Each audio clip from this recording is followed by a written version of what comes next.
Today's theme is what is the truth? Everyone's searching for the truth. We all know politicians are liars. We know the government is full of crap.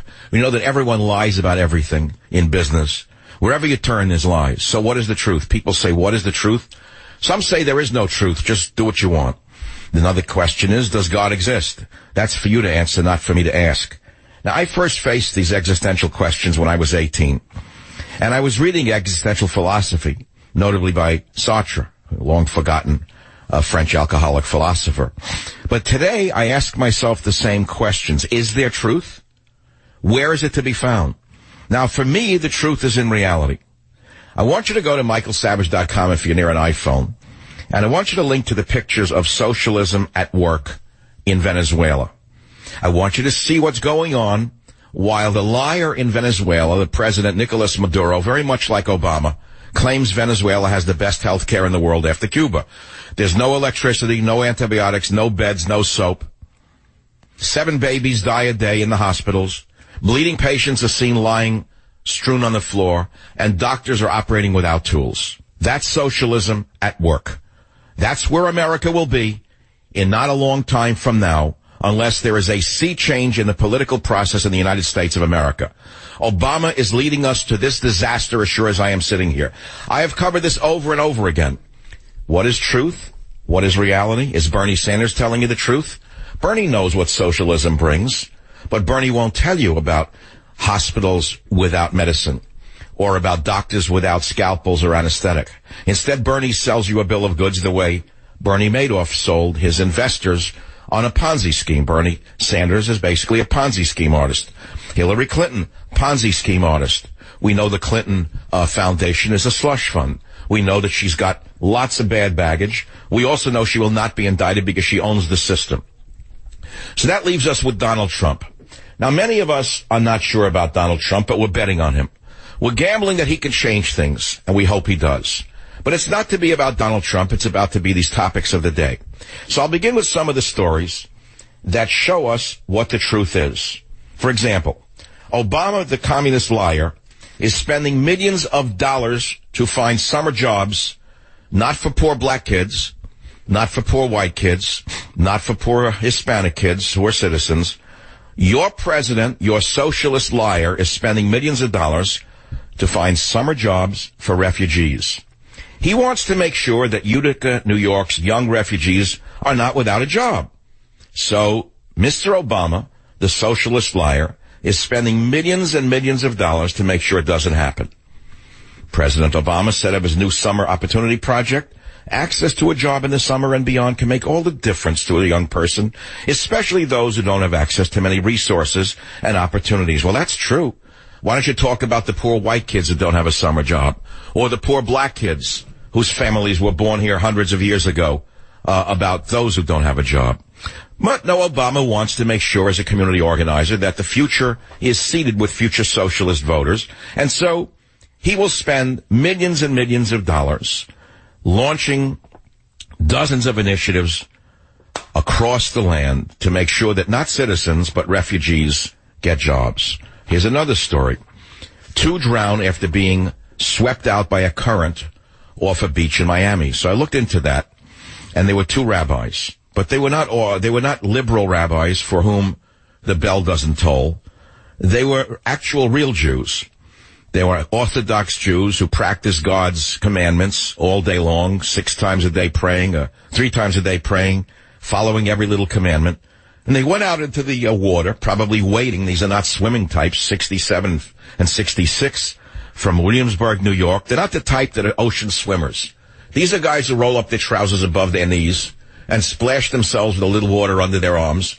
So a current comes in, grabs them by the feet, pulls them into the water, and how do great performers tap into that thing to find those places to go with their mouth, with their hands, and get there and take us somewhere else? Well, what is God? Does God exist? What is the truth?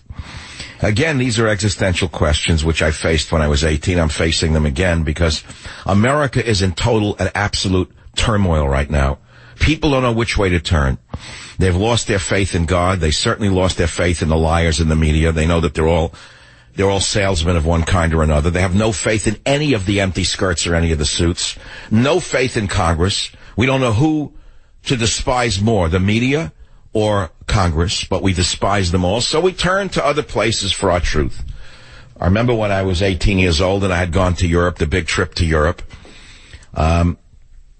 Whatever the reason was, I just took the big trip on the MV Waterman, spent some time over there, and then I came back to New York. I didn't know what I was going to do with my life, to be honest. I wasn't one of these kids who was, let's say, career-oriented. A lot of kids around me in Queens at the time came from families that drove them into careers very young, and they knew what they were going to do. They were going to be a doctor, a lawyer, or this or that. If they couldn't be a doctor or a lawyer, they became a chiropractor. If they couldn't become a chiropractor, they became a podiatrist.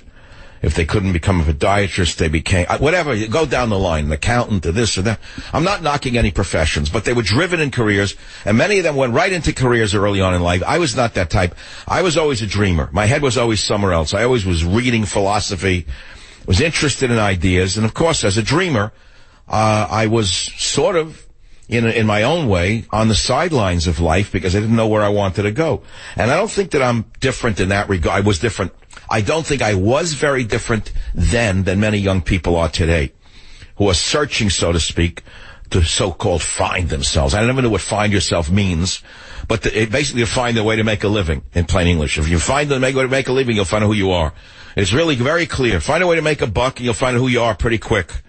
If you can't make $1, you'll never know who you are. You're going to be drifting your whole life looking for yourself. So yes, yourself is connected to making $1. So to make a long story short, I come back from Europe in this great search, the existential reality that I was living in, not knowing where reality was. So I remember I was driving on a roadside up in the Catskill Mountains at the end of the summer when I come back, and I accidentally ran over and killed a rabbit. My mind, of course, was somewhere else. I was foggy. In my head, I was thinking, and I was drifting. So I remember killing a rabbit. I got out and looked at the dead squash thing on the side of the road. Not a big deal. I mean, people eat rabbits. But the point was, it was dead. So I looked at it, and I said, today, I never forget what I wrote. In fact, I could find the line in my journal somewhere, but I remember it very clearly. Today, I ran down and killed a rabbit. This is reality. It's in one of my journals, probably 1964. A little green book, I remember it. Today I ran down and killed a rabbit. This is reality. And then in order to augment my view of life and death representing reality, which is what most of the world knows, but we in America don't know, except those who live in the worst ghettos of the United States of America. They live in the reality of life and death every second of their lives. Even the kids who want to do something with lives, if they walk out and hit the wrong street and meet the wrong maniac, they die. Okay, like that rabbit, they're shot for no reason. And so I then went and took a weird job to this day I can remember it, Queens General Hospital. I don't know if it's even still there, probably is. It was way up on Parsons Boulevard in Queens. It was a red brick building with a huge smokestack that was emitting, the waste of the hospital in those days. They burned it, and it went out into the air, which is the reason I left New York at the time. The air was so polluted. So the point was I took a job as an orderly in the morgue. I'm not making this up. I know it sounds like, what? I just took a crazy job. Took a job in the morgue. Now, I'm not going to now launch into the murders at the Rue Morgue, because it's not about murders in the Rue Morgue. It was about what I saw in the morgue that helped solidify my view that reality is very much about survival. It's about life and death and nothing else. I'll be back to talk about these topics as related to how psychedelics ruined your life and does God exist, right here on the Savage Nation. See how it all connects? See the genius of my... So here we are. What is the truth? Does God exist? Talking about it for an hour. Great show. Led to psychedelic horror stories. And now I see an article that a top cardinal, he happens to be African, not African-American, African. It's a different kind of culture. And Cardinal Robert Sarah, a native of the West African nation of Guinea, gives a speech and says God is being eroded and eclipsed, liquidated in the United States. He warns against a demonic threat to American society and encourages prayer. So, okay, no one can argue with that. Sounds cool. Then you read it a little carefully. God is being eroded, eclipsed, liquidated. What does he mean by that? Well, he points out exactly what he means. Cardinal Sarah points out specific events, quote, in the name of tolerance that have contributed to this erosion, including, quote, and I'm quoting him now, take it up with him, the legalization of same-sex marriage, the obligation to accept contraception within healthcare programs, and even bathroom bills that allow men to use the women's restrooms and locker rooms, unquote. Cardinal says, should not a biological man use the men's restroom, he said in his prepared remarks. How simple can that concept be, he asks. The African cardinal goes on. He warned that subversions of the church's teaching, including a, quote, demonic gender ideology, could lead to the family unit becoming a place where human beings can be humanly and spiritually wounded. Let's go to another caller. Brian on WFNC Radio in North Carolina. Let's see what Brian has to say. Brian, what's your topic? The psychedelics I found in my vast experience with them really did show me a lot of truth. But the problem is that the truth that revealed just usually ends up giving you more questions. And then the questions are bigger and bigger the more truth is revealed, until you get to a point of confusion where you're really a lost person and you can't make you don't even belong in this realm almost anymore. And to be honest with you, I came to eventually see it from a place of desperation, that it was really, there's something. Are you on a cell phone? It's very hard to hear you. It's a muted sound. Can you just use a landline or something? Hi. Yeah. Yeah, take it off speakerphone. What is it you're saying? What I'm saying is that you do learn truth on psychedelics, but the question. Well, what do you mean you learn truth? What, you see visions and that's truth? You see a vulture flying through your brain, that's truth? Well, you have spiritual fulfillment. You can see things and feel things that you would have gotten from a God if you were talking to him. So in other words, crawling around on the floor like an infant and seeing a vision gives you a sense of truth? Well, no. That's part of what you may go through physically, but you actually have feelings and senses of fulfillment. Sure, you have very strong feelings like a psychotic in a mental ward. They also have very strong feelings. See, this is all part and parcel of the mythology, and it's only a product of a society that is so protected that you can get away with turning yourself into an infant again and not wind up crushed by an enemy. This is the indulgence of America, is to be able to experiment with these things without any consequences. In the harsh world of the real world, this puts you at great risk of being, let us say, terminated on planet Earth. In the very real world, no matter what visions you may be having, you would be terminated in the very real world called the third world. Back to the Savage Nation. Okay, so what is reality? Now, you got liars on the left saying that we need to take in more immigrants, that we're a mean nation of white people. But the reality is something else. We have the most immigrants in the entire world. Tell that to the lying Pope. Tell that to the lying liar in the White House. 1 in 5 global migrants live in the United States of America. 1 in 5 global migrants live in the United States, the most in the world. Did you hear that one? And yet we're told, we're too white, we're too mean. Now what are they all flocking here for? Because we're so white and so mean? It's because we're a nation of morons. A nation of beaten up morons, sheeple. Sheeple beaten up by re-educators for the last 30 years into thinking that we have to give up our sovereignty, give up our nationality, give up our pride, give up our manhood so we can let the third world trample on us. How's that one for reality? I just gave it to you. Nearly 1 in 5 global migrants live in the U.S. If the country stinks so badly, then what are the Mexicans flocking here for? Because we're so evil? The gringo is so bad? What are they coming here for? What are they coming here for? Because we're so evil? Ask yourself that, all you drug addicts out there. 46.6 million people as of 2015 living in the United States who are not even born here. 1 in 5 international migrants, that's 20%, live in the United States. The U.S. immigrant population is nearly 4 times that of the world's next largest immigrant destination, Germany. And the U.S.-Mexico border, gringos, is also the world's largest migration corridor. Did you know that? 12 million Mexico-born immigrants, most of them illegal, live in the United States. 12 million Mexicans born in Mexico live here. So what do they hate about gringo land so much?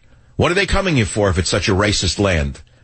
Because you've been lied to. You've been beaten up. You've been lied to by the radical left, who need cheap labor, and they need voters to buy their lies. So I'm asking you, what is reality? Listen, I'm in the politics business, and I'm not doing politics today. I'm doing what is reality today and where is God today. I'm asking about psychedelic horror stories, because many of you don't live in reality. You don't know reality. I do. The reason I am so successful, and the reason I have written one best-selling book after another, is not because I am a magician. It is because I know reality. I sell realpolitik. I sell you reality every day. My reality sells because, well, let's put it to you this way. The truth has a certain ring to it, as Ernest Hemingway taught me when I was 18 years old. I'll be back in a minute. I'm Michael Savage. In essence, I'm a drug. My voice is a drug to millions of people. That's the absolute reality. You don't know me. You don't know who I am. But there's something captivating, hypnotic, something about my show and my voice that keeps you listening. And so you say, well, I don't understand that. I mean, the guy, you start listening to him, I hate his politics, some of you, and then in time you start to say, I agree with him. You say, well, what am I listening for? Well, maybe you want someone else's reality because you don't know what reality is. Your mind is turned into mush from the schooling and the newspapers. 1 in 5 global migrants live in the U.S. Really? What are they coming here for if we're so evil? If white people are so mean, what are they coming here for? What are they flooding in from around the world? If Christianity is so evil, what are the Muslims flowing in here for? I don't see too many Christians wanting to move into Muslim countries. Why do we see so many Muslims dying to come into a Christian country? Anyone have an answer for that? All you wise leftist, socialist, progressives out there? And by the way, while you're thinking about it, isn't it odd how diversity applies only to primarily white nations? Diversity seems to be a euphemism for less white. I don't see the push for diversity in China, for example. Have you? Have you seen a scream for diversity in any Asian nation? I don't see that. Oh, but over here, yes, that's the new euphemism. And you see the meltdown of the United States of America. It's a death warrant for the United States. And now you want me to make it very political? I will make it very political for you. The man who said he would build a wall to stop the flood of third worlders coming in here, primarily from Mexico, was Donald Trump. Whether he still says it, I don't know. I don't know. Maybe if he ever comes back on the show, I'll ask him that. I don't know who his new strategic advisors are or what they're advising him to say now that he's obviously the putative nominee. But I do know this. I know that he's going to need you once the election comes around. He's going to need every vote he can get against Hillary. And he's not going to get there by continuing to weave to the middle. Oh, no. You can't get there by going down the middle. But the schmuck advisors advise him, as sure as I'm sitting here, I don't know these guys, as sure as I'm sitting here, whoever is advising Donald Trump is taking him to the center. Start the ball rolling on the right. Bring them into the theater. Now, once you have them listening, move to the center.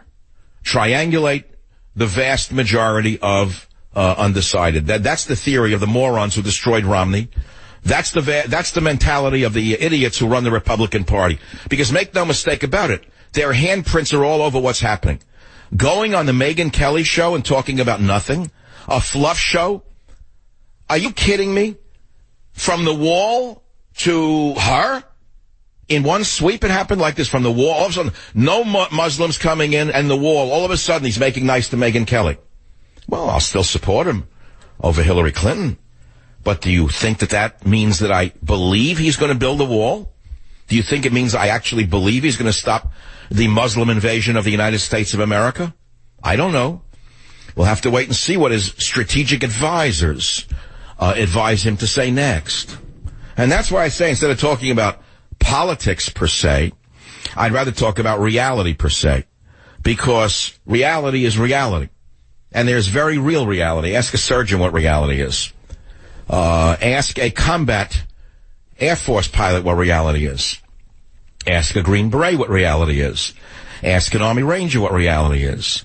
Ask anyone in combat what reality is. See if they can afford the luxury of taking psychedelics on the front lines of combat against the most vicious enemy this nation has seen since the Hitler Youth became the SS and the soldiers of the Wehrmacht. Ask yourself if reality permits you to experiment on the front lines. WMAC in Georgia. Michael, go ahead. You're on the Savage Nation. I'm a 68-year-old retired doctor. In 1968, I was a Green Beret medic in the Army at Fort Bragg, and 4 of us took acids. We had a wonderful time. Then 2 weeks later, we took acid again, and we got to go on a magical mystery tour to hell. It was so bad that I had to give everybody a double dose of Thorazine. That's the drug you give to maniacs, so that when we would stand up, we would pass out. It was so bad that I'm still friends with these guys. We could not even talk about it for 10 years. It took us 10 years to even to address the subject of what we did that night. And needless to say, we never touched it again. Well, I'm glad you called, because I'm trying to warn people who think that they're benign and that they're actually beneficial. They blow the circuits of the mind by opening the doors of hell. They don't open up the doors of perception. They open up the doors of hell. And if people want to go to hell, they can do it without me. And a society that permits this to happen is a society that won't be here too much longer. I agree. Thank you, sir. Thank you. There you go. That's one man's truth. Now let's go to KSFO in San Francisco, my hometown. Michael, line 4. Tell us your experience. Hi. I'm a psychotherapist working in the Bay Area, and my experience is, and I've been doing this work for over 30 years, and my experience working with folks, especially other clinicians who've been advocating for psychedelics and so forth, is I think it's a bunch of BS. I think what it does is it puts an individual into a place of novelty with absolutely nowhere to land. Doctor, the reason I brought up the subject is because a study of 12 patients saying, oh yeah, using hallucinogenic mushrooms is good for treating depression, that's rubbish. It's nonsense. It's absolute nonsense, yeah. I know there are listeners to this show, especially in the San Francisco area, some of whom were doctors who ran the Haight-Ashbury Free Clinic. They know what drug use has done to people and how it blows the circuits of the mind, probably for life. That's what I'm trying to get across here. It's not simply to sound cool by bashing drugs. I'm trying to warn people away from this. Somebody's peddling a false bill of goods here. Yeah. When I was in grad school, we were studying the work of a guy named Gregory Bateson, anthropologist. Bateson, Gregory Bateson. He was married to Margaret Mead. Yes, exactly. Great guy, great man, great mentor. Talked about code congruency, which means that the mind has a certain certain personality to it, a certain way that it manifests. And when things are not congruent to the code, then all kinds of hell can break out. And what can happen is when a person comes back down from their experience, because the drug itself is not code congruent to their natural nervous system neurology, they become further alienated from themselves. So rather than connecting someone with the, quotes, inner self, it actually alienates them from their inner self. Absolutely. And as a result, it's further alienation from community and more social isolation. Amazing. Yeah. Because I remember the 60s very well, and all of the drug users were always saying, hey man, smoke this, take that, it'll help you get rid of your ego. What they were doing, in essence, was attacking the individual, particularly the strong males, with that nonsense, by saying there was something wrong with their ego, and that it was evil for a human being to have an ego. I'd like to know what human being who has succeeded at anything in the world does not have a strong ego. Have to have one. You have to have one. That's how you move through the world. That's how you make decisions. Right. So this whole 60s thing about dissolving the ego was really about dissolving the human being and weakening the society, and enter the devil. There we are. Here we are so many years later, and take a look at what's happened to this country because of all of this rubbish about eliminating your ego. If I want to take this to a different level, what I would say is the meltdown of our borders, language, and culture is the equivalent of an acid trip for the nation. So look, yeah. And the only place where that kind of philosophy really works well, and I'm not dissing it because, I believe in good spiritual paths, is, somewhere in India in an ashram, we dissolve the ego and you go, and you devote your life to wearing a loincloth and, doing yoga and that sort of thing. But in our culture, we need ego. I mean, we need it. Now we may need to update it, We may need to update our value systems. We may need to take a really strong look at it and take full responsibility for it. But we would be lost if we didn't have egos. That's how we navigate through the world, I agree 100%. What I came to understand in the early 70s when I had to understand what was going on in myself and the world, I came to understand that this Eastern philosophy, if you even want to call it that pushed the massive drug use and the assault upon the ego, was deriving from societies where there was no upward mobility whatsoever, where they had been trapped for hundreds, if not thousands of years in an unmobile society. There was nowhere for them to go. And so the best place for them to go would be to evaporate their ego, so they didn't even have a personality left, because that's where they belong with their no ego, their no self. It was a place where it was groupthink, banging drums, in other words, just what you said, the ashram and living in that limited world. But of course, in the world in which we live, it's an ego that is required to survive altogether, let alone to thrive. Gotta have it, yeah. Well, we did it. We did it. And I thank you, Doctor, for one main thing that I just came out of the conversation, because I've always been a guy who could think out loud, think on my feet, so to speak, and think on my feet. He just helped me elucidate a very important insight. And if you're listening to the show, write it down. Steal this thought. Do a screenplay, write a book, create a puppet, make a bobblehead, which is what Obama is doing to this nation is the equivalent of an acid trip to a human being. He's dissolving the ego of the nation by stripping away our entire personality, our borders, language, and culture. I'm Michael Savage, and I approve of my insight. Telling horror stories because it's taking us in so many different directions that I didn't think we would go to, frankly. I asked, was your mind blown by LSD or mushrooms? Have you ever recovered because of a false story by so-called scientists or researchers saying that 12 patients took 2 doses of psilocybin, that's the active ingredient in hallucinogenic mushrooms, and that the drug staved off their clinical depression for at least 3 weeks. Now, that's absurd for a number of reasons. One, because 12 patients does not make a study. It's an observation. It's not a study. It has no meaning whatsoever. Epidemiologically or medically. That's number one. Number two, what was the control drug? Number three, what was the long-term effect? Number four, what happened after the 3 weeks? You know, it's stupid. So they're trying to sell drugs now at every level of our society. It started with the marijuana peddlers, the marijuana industry. Wherever you turn, you got people smoking and eating this garbage, poisoning their minds for forever, not knowing the danger they're putting themselves in. But, you know, hey, it's a free country. I've long said decriminalize drugs. I didn't say legalize them. It's a little different in some ways. There are far too many people in prison for use of drugs.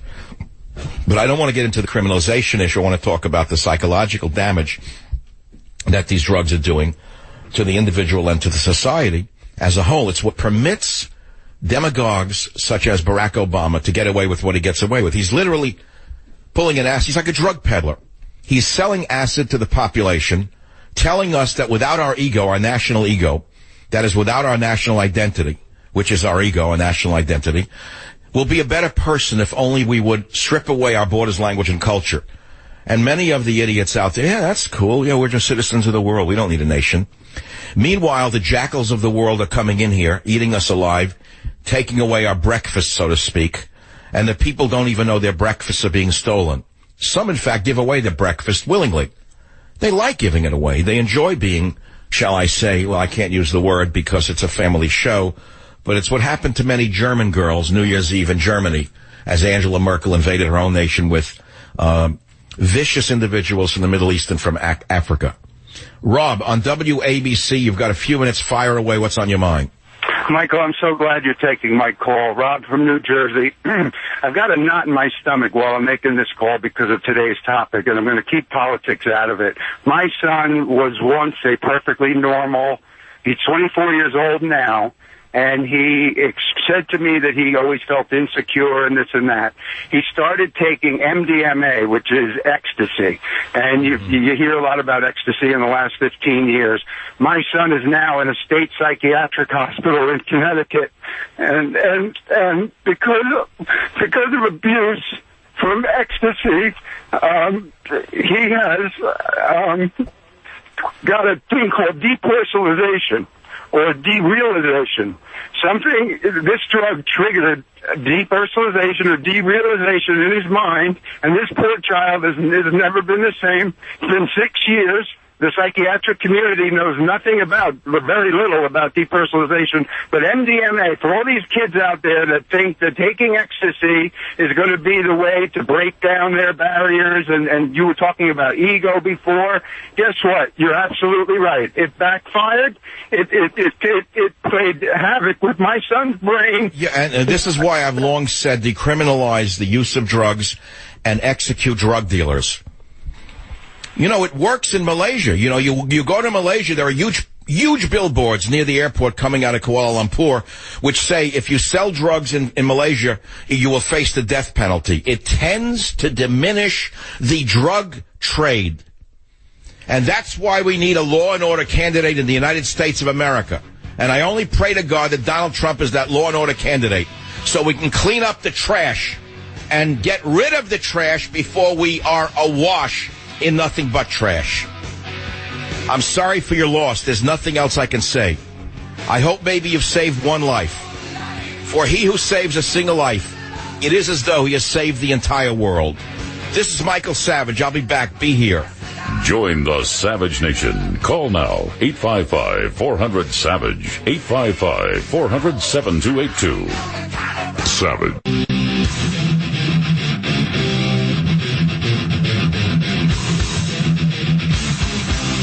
Warning. The Savage Nation contains adult language, adult content, psychological nudity. Listener discretion is advised.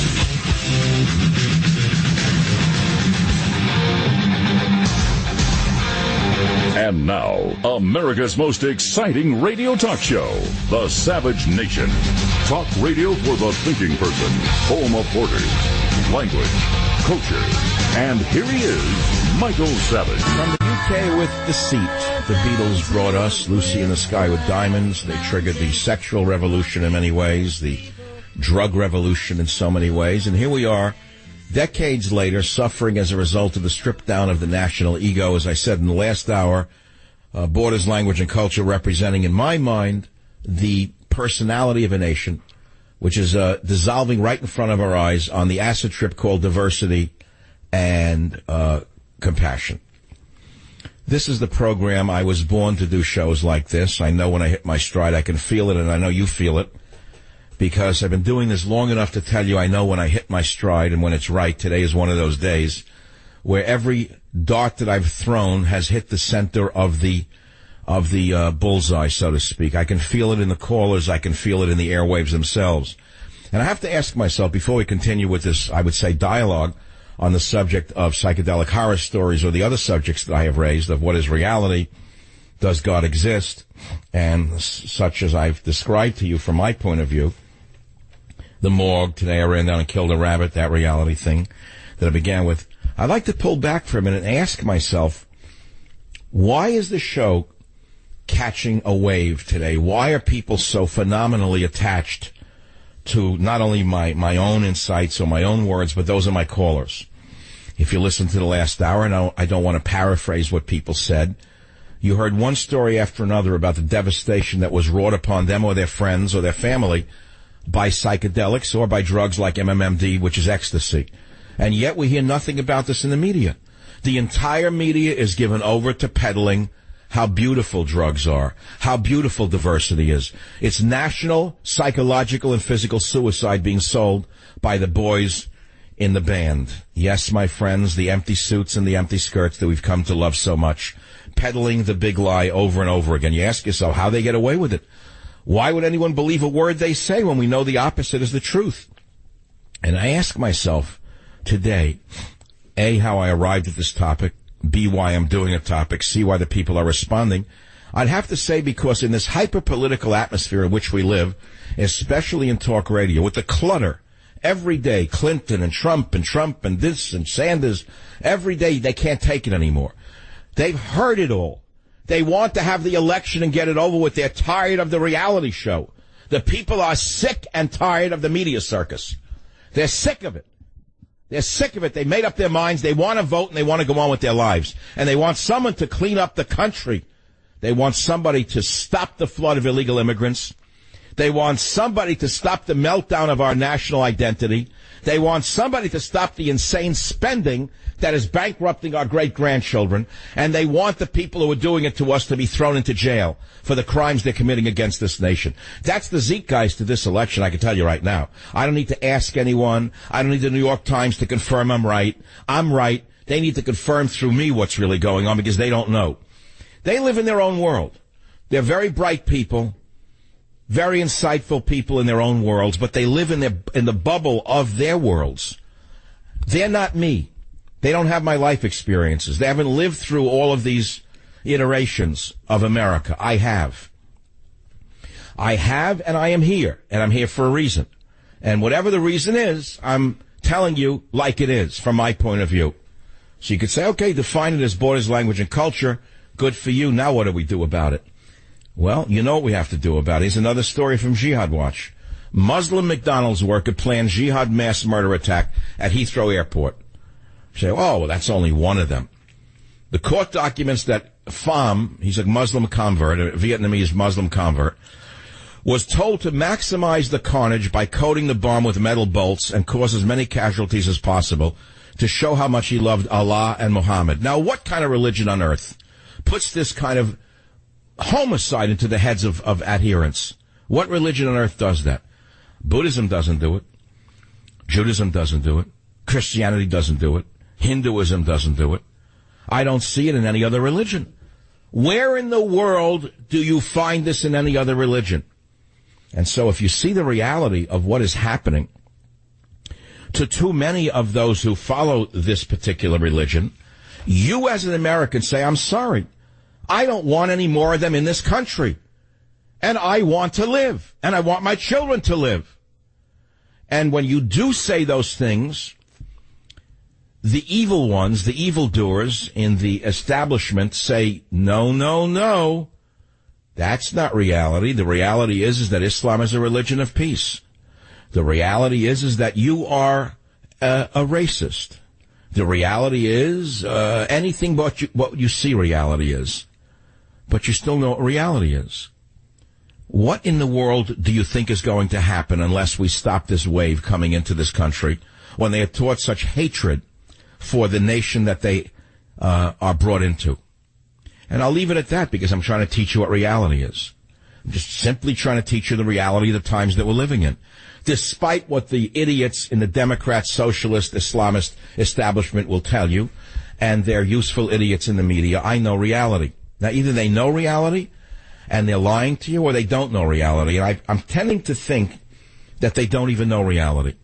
I'm tending to think they live in their own worlds and they actually believe the things that they tell you, that they buy it, lock, stock, and barrel, and they sell it, and they actually believe what they're saying. The lifetime Democrats like Jerry Brown, for example, they would actually believe that man is causing global warming. They don't know what the evidence is, because the evidence is quite controversial, incidentally. There are many things that prove that man has not affected global warming, and I've made many references to the science, not to the scientists, because scientists are humans, and as humans, their opinions can be bought and sold. But the evidence itself cannot be bought and sold. And I've referred to the Vostok ice core samples in my book, Government Zero. You can refer to it if you want. But the fact of the matter is, the evidence that man is destroying the earth in that manner is quite controversial. It's not proven science. And so you have the true believers like the Jerry Browns and the others who keep repeating the mantra that man is causing this and man is causing that and man is evil. And even though the drought is long over in California where we had almost Noah-like floods, Jerry Brown found a new way to impose water restrictions during the drought, for example, being the good demagogue he is. He imposed water restrictions, which made sense during the drought of last summer.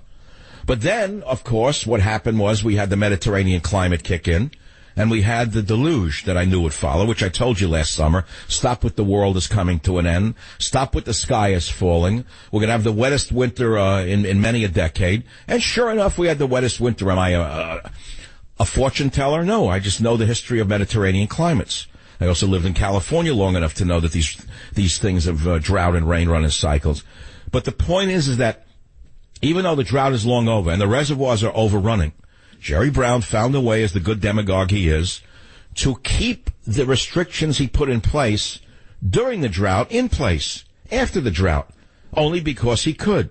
It was a furtherance of his big government mentality, to go along with his big ego mentality, to go along with the government control of our lives from cradle to grave. And that's the opening to hour number 3 of the Savage Nation. If you care to call on any of these topics, the phone number is 855-400-728 to 855-400-SAVAGE. My website is michaelsavage.com. My latest book is Teddy and Me, which is an interesting, I shall say, diversion from my normal political books. It's a delightful book that would be a perfect gift for your father for Father's Day, if you want to give him something soft and beautiful, from a man who is the same as I just said, a man named Michael Savage and his little dog, Teddy.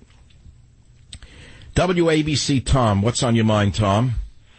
Yes, hello, Dr. Savage. My name is Tom, and I wanted to tell you I'm a 65-year-old male with 2 failed marriages, currently married now, who imbibed psychedelic drugs from my early teens, starting, I was born in 51, so probably starting in 65 to 68. As a result of that, I discovered that I had what I thought was some sort of super ego that I developed and made me superior to other people. And my IQ was charted at 142 when I was 11 years old, which of course put me on the path to underachievement all my adult life. Well, hold it. That's a very important point you just made. Your IQ was seen as being very high, and it put you on a path to underachievement?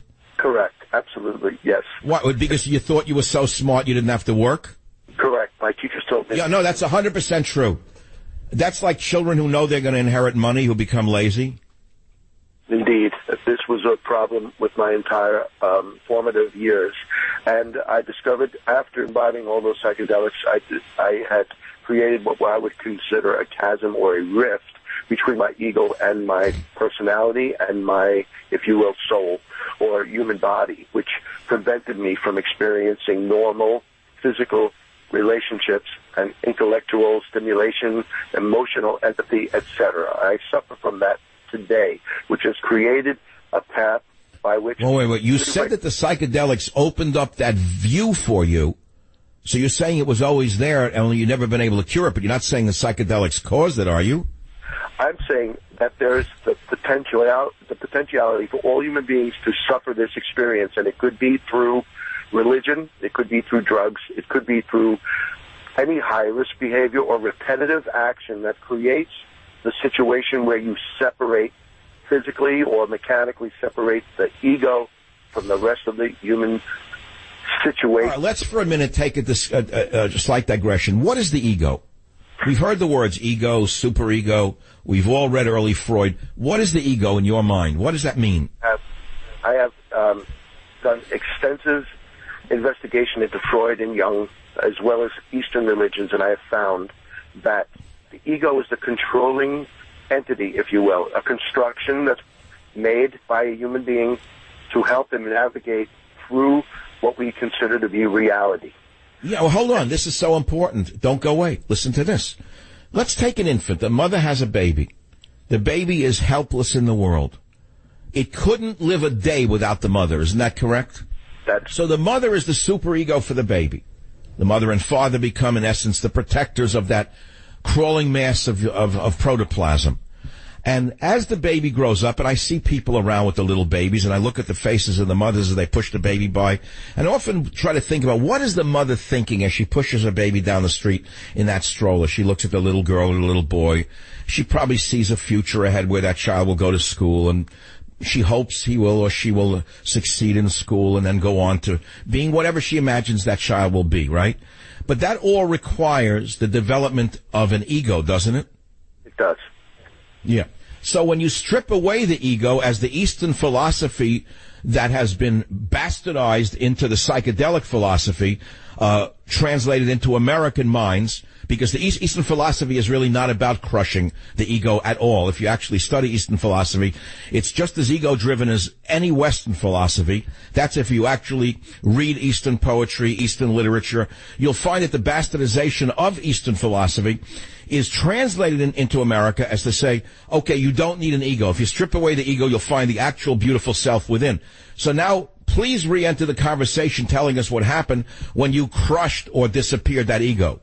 Well, to qualify that, I believe what I did was I separated the ego. I did not destroy it. I created a chasm between the ego and the rest of my persona. All right, so in other words, you disintegrated. Listen to the word. You disintegrated as a human being. Would that be an appropriate statement?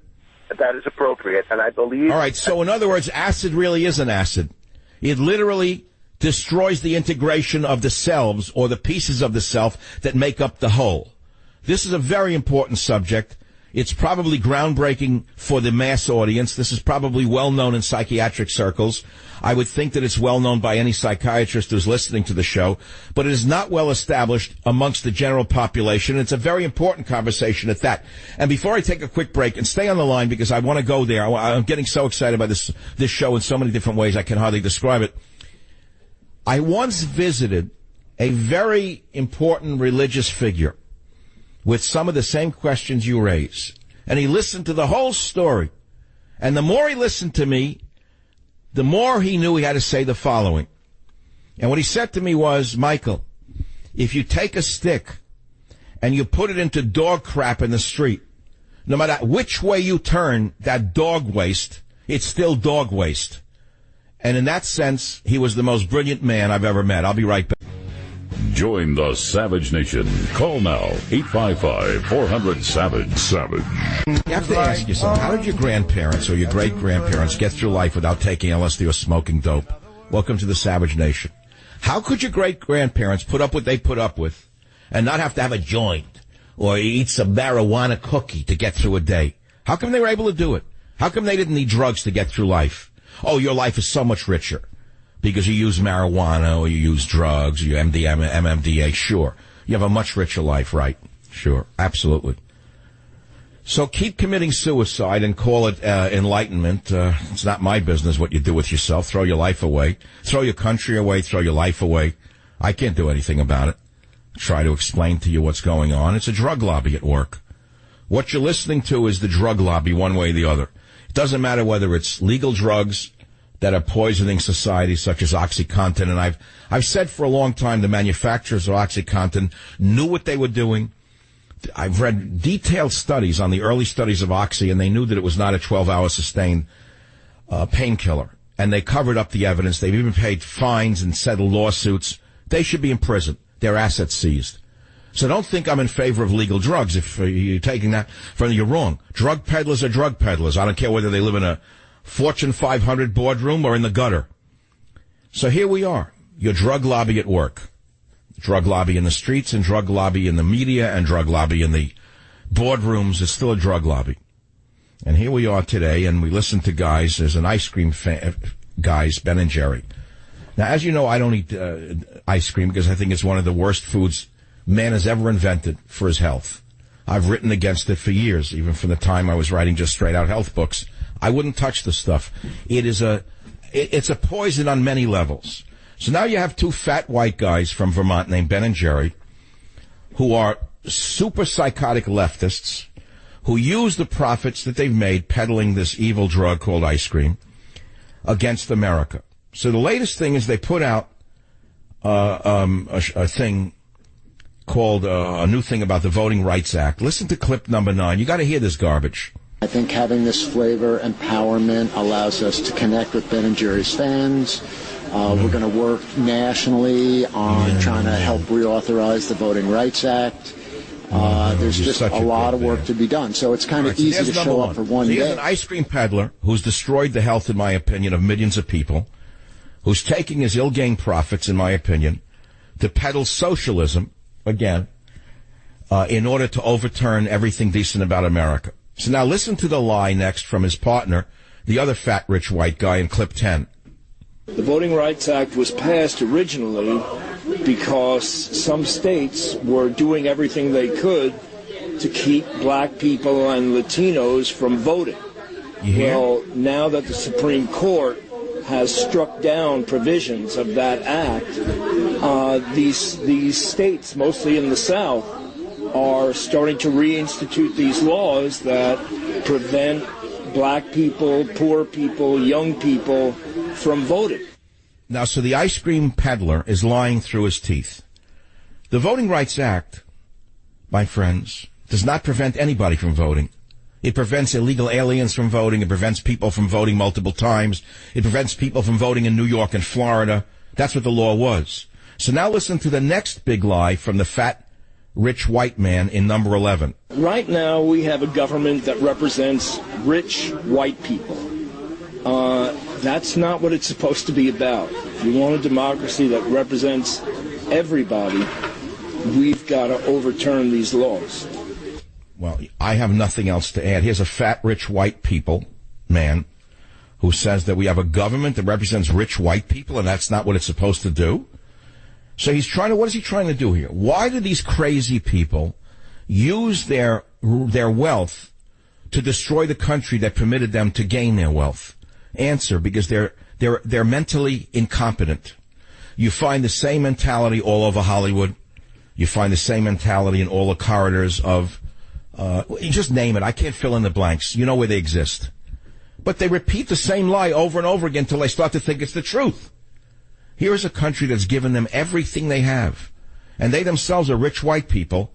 And yet they espouse hatred for rich white people. What are they trying to do? All they got to do is look at the reality of what socialism has wrought. And I linked it up on michaelsavage.com. I mentioned it 2 hours ago, but you really shouldn't miss this. I linked it up from England. I forget the paper. It's out of the Daily Mail. And you see what hospitals look like in Venezuela as a result of socialism.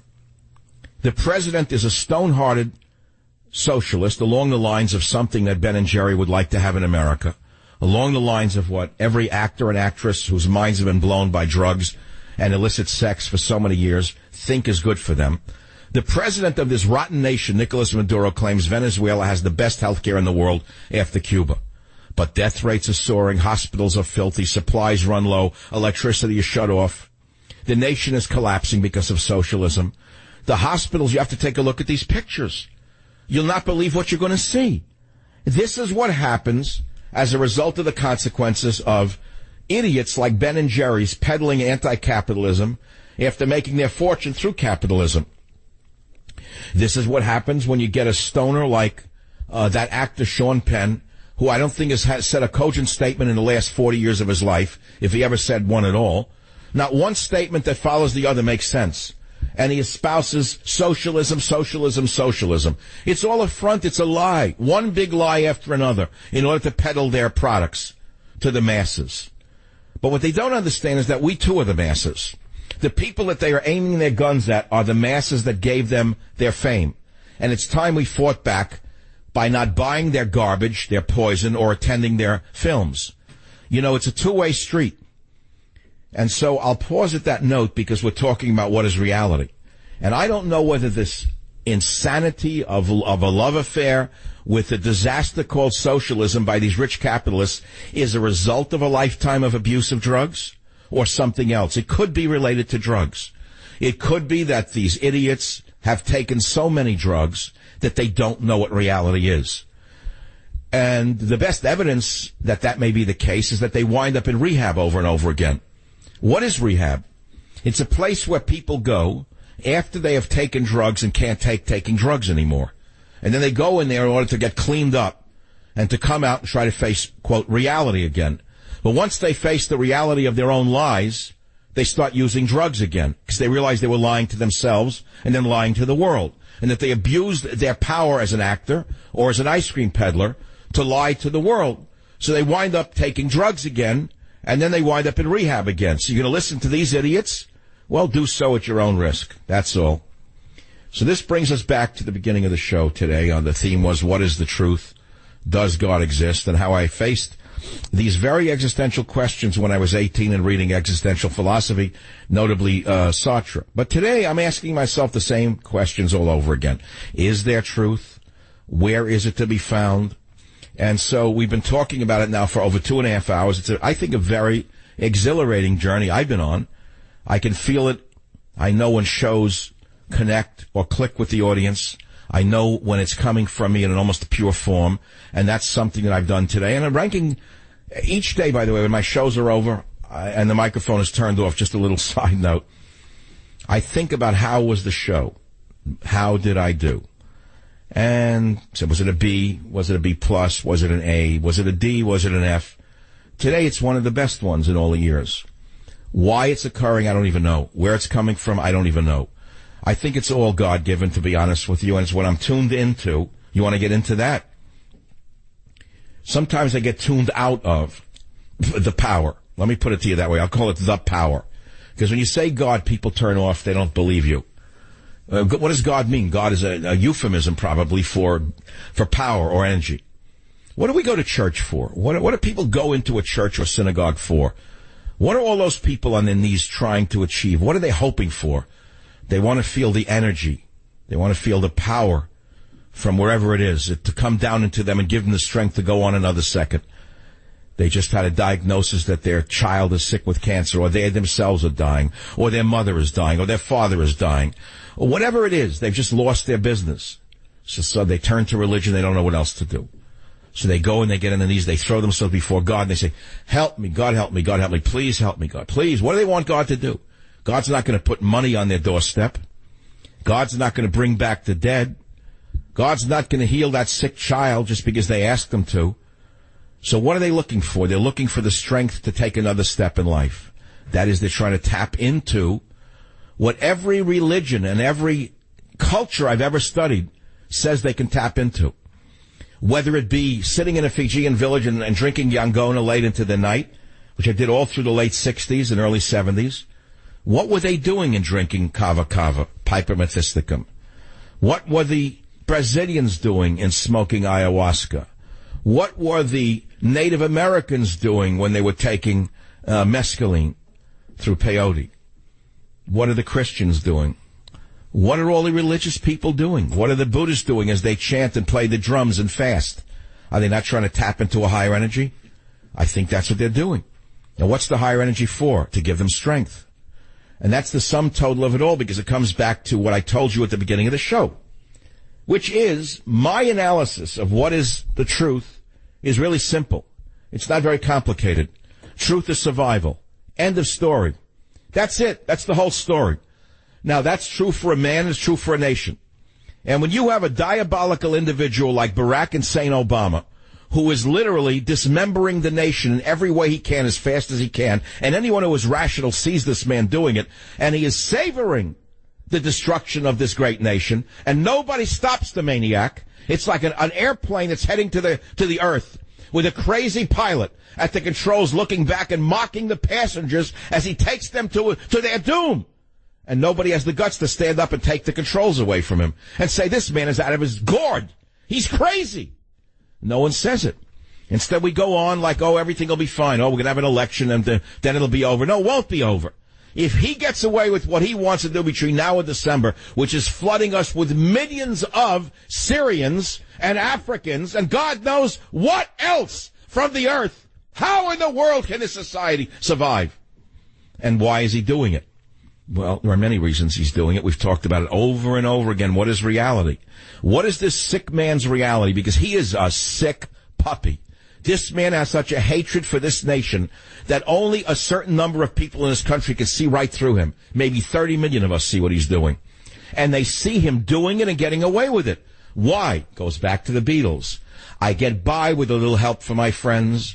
I get high with a little help from my friends. Oh, yeah, he does. He owns Jake Tapper. He owns Wolf Blitzer. He owns Prancer. He owns Dancer. He owns ABC and CBS. He owns NBC. He owns Fox. He owns NPR. And so he gets high with a little help from his friends, and he gets by with a little help from his friends. But 30 million of us look right through this maniac. This is the Savage Nation. Be here for the finale. Join the Savage Nation. Call now, 855-400-SAVAGE, 855-400-7282. Savage. My Savage Nation is sponsored by SwissAmerica.com. It's the only company I trust to protect my wealth. Call 800-BUY-COIN. Well, what are you going to do when I go off the air tonight? How are you going to face reality when my voice, unfortunately, has to leave the airwaves until tomorrow? How are you going to survive without the wisdom of Michael Savage? Guru Mike must take a break at the end of this show to restore his soul for tomorrow's endeavor. But as you well know, my friends, we are living in hyper-political times, and I took us on a magical mystery tour of other realms of reality, which is the entire universe, other than politics. Didn't you have a life before politics? Won't you have a life after your political obsessions? I did. I will. I'm sure you did, and you will. They're not the sun, the moon, and the stars. They're only a very important part of our life politically, but you know and I know there's more in the world than politics. But speaking about politics per se, the fact is that America first has been my motto ever since Lindbergh, ever since Borders, Language, and Culture. And, you know, sorry to tell you, but I picked the winner called Donald Trump. Many people's careers have been destroyed because they picked Cruz. And they dug their own grave over and over and over again, even though they had seen what they were doing. They wouldn't listen to anybody. They got more vicious by the day. They spun their tires. They're stuck in the mud. Their car fell through the ice, and now they're trying to crawl out on the ice floe that they put themselves on. And I say to you, listen very carefully to what you've heard and what you hear, because the political world that we live in will soon come roaring back like the crazed animal that it is. And that will happen sooner rather than later, because I'm convinced as I sit here that the jester in the White House has some major tricks in store for us. If you think he's going to be content with simply ruining the economy, flooding America with the refuse of the third world, many of whom will never, ever assimilate, never, ever work in this country, you're mistaken. These are only two legs of a multi-legged stool upon which the maniac sits. The other legs, my friends, will soon be seen. And I'll leave that enigma hanging in the air because I can't even define it myself, but I know he has tricks up his sleeve before he leaves. The phone number here is irrelevant because the show is just about over.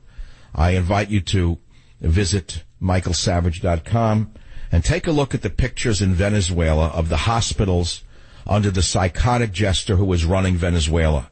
Here is a man whose country has collapsed. People are fighting over food. They're dying in hospitals without drugs, without medicine, without doctors, without tools. The hospitals are filthy, rat-infested, and this liar says that he has the best health care in the world. And my friends, this is exactly where Obama would bring us if he is not stopped, either by term limits or by an opposition party and an opposition press. This is exactly what Bernie Sanders would bring to America if, God forbid, that maniac should ever by some chance, by some fluke, become president. Our only hope remains the first hope. Whether we will get him and whether he will do what he says he will do is another story for another day and another time right here on the Savage Nation. I invite you to go to a bookstore and take a look at the reality of Teddy and me. This is the Savage Nation saying good night.